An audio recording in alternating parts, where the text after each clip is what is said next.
আমি একটা যুক্তি বুঝলাম না, এই চ্যানেলের ডবল জালের চাপ দিলে আকাশে উঠে যায়, এখানে চাপ দেওয়ার যুক্তি রেখে এই চাপ দেওয়া ঠিক করে দেন। সব সোজা করে দাও, সব আর কোনো সময় লাগবে না, এটা বেকার তো লাগবে না তো, সবটা ভালো কাজ করি না, আমি তুমি কাজ করে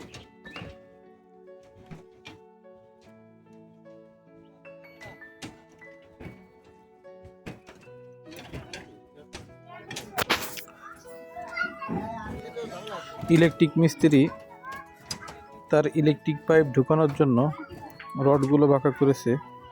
এটা এখন তাদের দিয়ে ঠিক করানো হচ্ছে।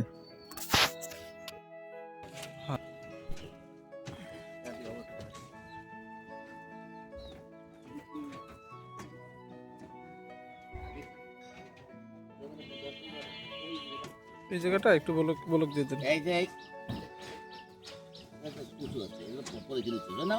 হ্যাঁ দেখো এই একটা বটমের না, হ্যাঁ চলে গেছে ওখানে, কিন্তু বটমের একটা আছে, এই যে উপরে, এই যে বটমের হুম উপরে চলে আসছে, আবার ওই একদম অ্যাজ ইট ইজ যা ইসি আছে। অভিজ্ঞ কন্ট্রাক্টরের সাথে কাজ করার মজাটাই অন্যরকম।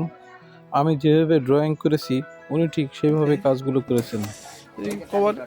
কভারিং কি একটু কম আছে নাকি দেখ ভাই, এর জন্য ওনাকে একটা ধন্যবাদ দেওয়া যেতে পারে। না না, এটা দিলে চলে যাবে, কিন্তু যারা বাড়ি করতে চাচ্ছেন তাদের জন্য ছোট্ট একটি পরামর্শ, আপনারা বাড়ি করার পূর্বে একজন ইঞ্জিনিয়ারের শরণাপন্ন হন, তাকে দিয়ে প্ল্যানটা করান এবং দক্ষ একজন কন্ট্রাক্টর দিয়ে বাড়ির কাজটি করান।